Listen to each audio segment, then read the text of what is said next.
The Tesla Model S was first announced in 2008 and has been on sale in the US since June 2012.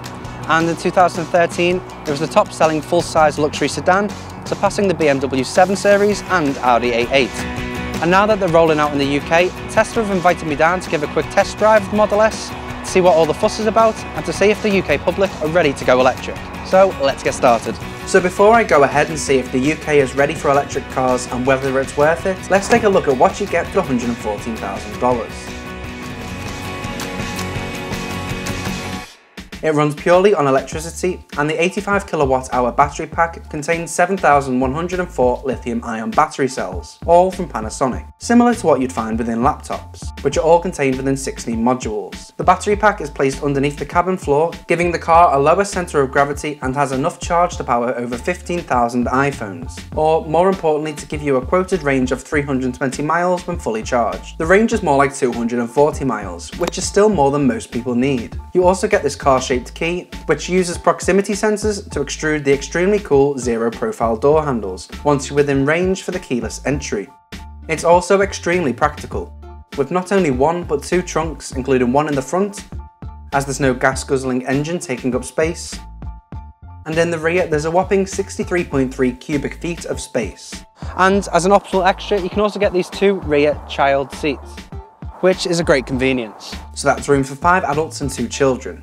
But that's enough about the practicality. What about the tech? For starters, you have a rear-facing camera with parking sensors which is hooked up to this huge 17-inch touchscreen, which is basically a giant iPad, allowing you to use Google Maps as a sat-nav, browse the internet with its free for 4 years 3G, and control and monitor absolutely everything else in the car, such as your recent trips, cold weather protocols, steering mode and driving styles, heck, even higher and lower your suspension when going uphill towards your huge Bruce Wayne-esque mansion. And not forgetting the panoramic sunroof along with interior and exterior lights, as well as audio for all your music needs. Now we've got that all out of the way, let's get this car on the road.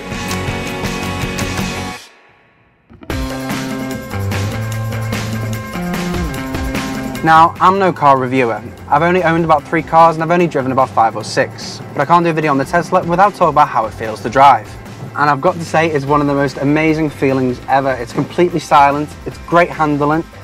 I was really surprised how easy it was to drive because, you know, it's not a small car, and overall, it's just one of the best driving experiences I've ever had. It took me a little bit of time to get used to the brakes, as obviously once you hit the brakes, it does start putting power back into the car. And once you take your foot off the pedal, it actually starts to brake for you. And because of those electric motors, you've got instant power.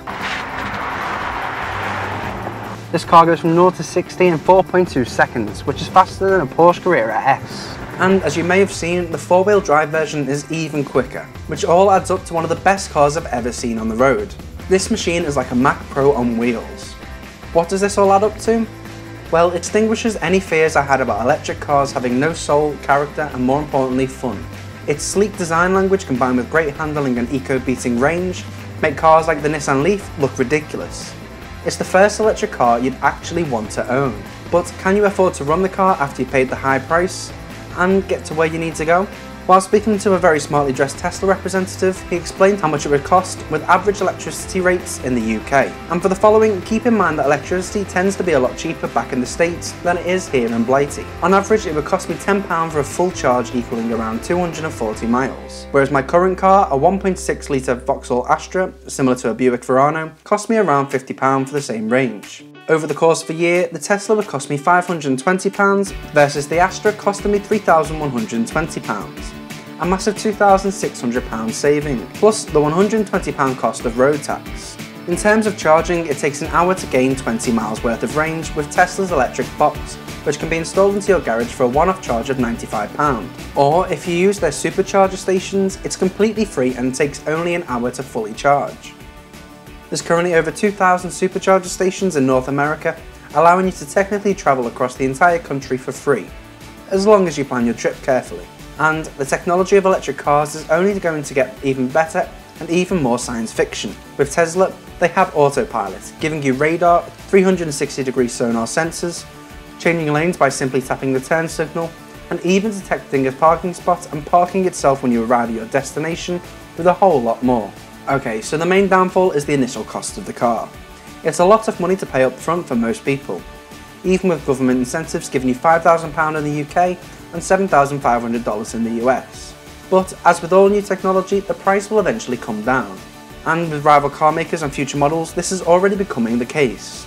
Tesla's very own Model 3 is planned to be priced at $30,000. And BMW's i3, which is already on sale for £29,950 or $38,000 in the US, although you do only have a 100-mile range, so range anxiety is still a problem there.